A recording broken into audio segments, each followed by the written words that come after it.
Thank you so much for the introduction. Thanks to ECPM for this wonderful World Congress and Impact Iran for organizing this. As it was said, Iran human rights started about 19 years ago with the focus on daily monitoring of the death penalty. We are based in Oslo, but we have a broad network inside Iran and people working with us across the world. And we are members of Impact Iran and the World Coalition Against the Death Penalty. So if you go to our website, IHRNGO.net, you will see on top of the website a very unpleasant counter. It is execution counter. So it counts executions that we have managed to verify on a daily basis, and you also see the trends in the numbers in the last, or since beginning of 2010. So as of yesterday, 10,806 people have been executed since 2010. And if we look at the execution trend, you see Iran has always been among the top executioners in the world. We don't know about China, but I think per capita, probably Iran might be the one executing most. But what you see here, the trends, I can point at it, and what you see clearly is that there is a dramatic surge since the end of 2022. That was when we had women life freedom movement. So since then, we have seen a dramatic increase from 582 to 830 for the next year, 975 the year after, and last year we had the highest number recorded since the end of 80s, at least 1,629. I think my colleagues will come back to the fact that we call these executions, but we don't have due process in Iran.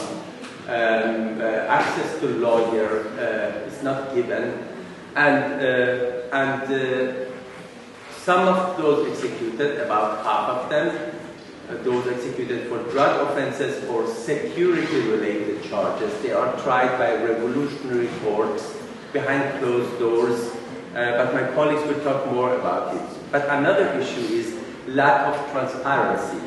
So you see in these colors, the green are the executions last year announced by Iranian authorities, while the orange are the cases that we have managed to confirm through 2 independent sources. So you can imagine, in a country where human rights reporting is considered as a crime, a serious crime, so probably these numbers are much lower than the actual numbers. So that's why we operate with the minimum. But these are the cases that we have managed to confirm through at least 2 independent sources. This could be family members, lawyers, other prisoners, or other sources. And if we look at the charges for those who are executed, this has been the trend in the last maybe 10-15 years, that roughly half of the executions are at least for drug offenses, and I would say about 95 to 97% have been for non-political charges. Although we should keep in mind that all executions in Iran are political executions, because the aim is not to combat crime, but the aim is to create fear, to prevent protests. But so drug executions, Iran is the top executioner for drug offenses, and we give a lot of numbers, but I would like you to see at least one of the faces, Morteza Kazemzadeh, who was executed last year for drug offenses, 30-year-old worker, father of 2, and his dream was to manage to buy a bicycle for his son. So he was asked to sell drugs. That was a way of making money. But the first time he tried to do so, he was arrested. He was sentenced to death by the revolutionary court, and he was executed. So Mortaza is one of the 795, at least, people who were executed for drug offenses. We have also a report on a village, a very small village on western Iran. This is the satellite picture. There are like 400 inhabitants. And in the last 17 years, 70 people have been executed in this village for drug offenses. Several of them members of the same family. And we have heard that there are about 100 on death row. So executions, they affect the most marginalized parts of the society. I think my colleagues are going to talk about how it affects the ethnic communities, Baluchis, Kurds, so I will not talk about it. But at the end, so this has been the general trend. The green is security-related charges, which include protesters, political prisoners. So in 2025, there were 2 people arrested in connection with protests for some years ago who were executed. What has changed is this composition. You see the green from 3%, it has come to 15%. So, and the drug executions has also reduced. These are the executions that are handled by revolutionary courts. So these 15%, who are they? I think you have heard that after the war began, for a couple of weeks, there were no reported executions. I think there were only one that we could confirm. But since 18th of March, there have been a surge in executions, and I think most of you have heard a lot about it. This includes 21 protesters. 20 of them were arrested in the January protests. 13 people affiliated with banned opposition groups, and 10 people with either espionage for foreign countries.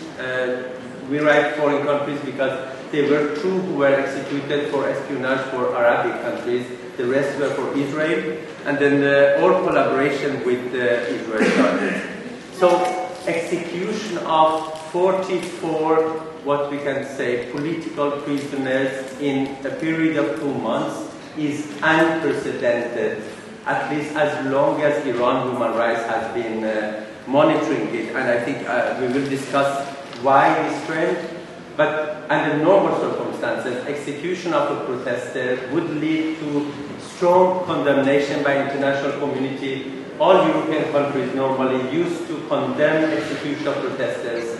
Now, execution of 20 protesters from January were not met with any strong condemnation by countries, because most of the world, they want, I think the main focus was to put an end to the war, open the Strait of Hormuz, and the Iranian authorities, they use this opportunity to go ahead with their own war, because the existential threat to authorities are the people who want fundamental change and not aerial bombardments by Israel or America. I think I'll stop here and then we can continue the discussion. Thank you so much.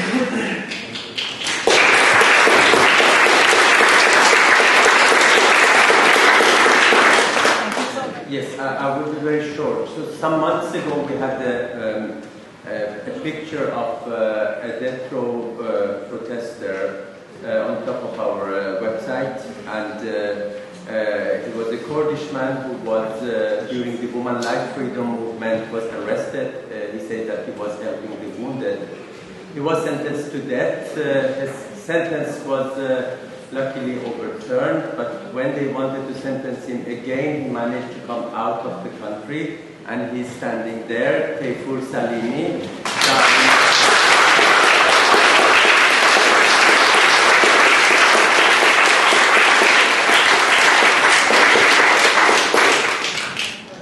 من میگم. با سلام و درود خدمت همه حضار محترم. من زندانی سیاسی شکنجه شده زیر چکمه‌های پاسداران رژیم جمهوری اسلامی ایران هستم. Hello to everyone. I'm a political prisoner who have been tortured by the Islamic Republic's revolutionary guards. خوشحالم که امروز در جمع شما حضور دارم. شاید خدا خواست که من اینجا باشم و زنده بمونم. I'm glad that I'm among you. Maybe it was God's will that I stayed alive so that I could be among you today. اومدم صدای زندانیانی باشم که الان تو زندانهای ایران شکنجه میشن. خیلی عذر میخوام مورد تجاوز، مورد شدیدترین الفاظ رکیک قرار میگیرم. I'm here because I want to be voice of all those prisoners who right now are being tortured, maybe being raped or humiliated. اومدم صدای اونایی باشم که فاقد از هر عقاید، فاقد از هر دین و مذهب و آیین، اومدم صدای تک تکشون باشم. I am being voice of all of them regardless of their political opinion, their religion or any affiliation. من اینجا نیومدم که شوی نمایشی باشم. اومدم صدای اون زندانی باشم که تو سیاست‌های رژیم جمهوری اسلامی ایران مورد شکنجه، تجاوز، قتل عام، کشتار، اعدام میکنن، جنازه را تحویل نمیدن، هزاران بدبختی دیگه که ما تو ایران باش روزانه داریم دست و پنجه نداریم. I'm here because I want to be the voices of the thousands who are either in the prisons being tortured, people who have been executed and are suffering every day. من از همه شما دوستان عزیز خواهشمندم فقط در حد سخن گفتن و حرف نباشه. من عمل میخوام. منی که تو زندان بودم، شکنجه شدم، دستم شکسته، تمام دندونام ریخته، چشم معیوبه، گوشم معیوبه، باز تونستم بیام بیرون. ولی افرادی هستن که داخل گرفتارن. میخوام صدای اونا باشم. از تک تک شما حضار محترم، نمایندگان عزیز حقوق بشری، سازمان‌ها، نهادها، خواهان اینم که صدای مردم ایران باشه.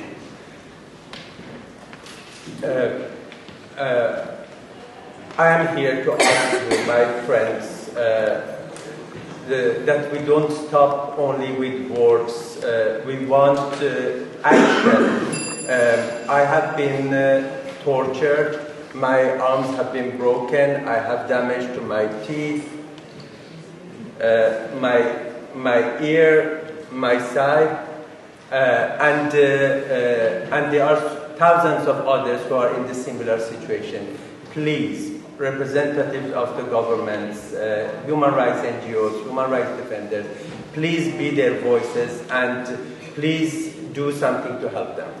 هر روز قطر چکانی، یک زندگی، یک خانواده، یک بچه یتیم میشه. من تمنا میکنم، خواهش میکنم، دست از مماشات، دست از رابطه نمیدونم تجاری با دولت‌های غربی با دولت ایران دیگه بسه. این رژیم نه قابل اعتماده،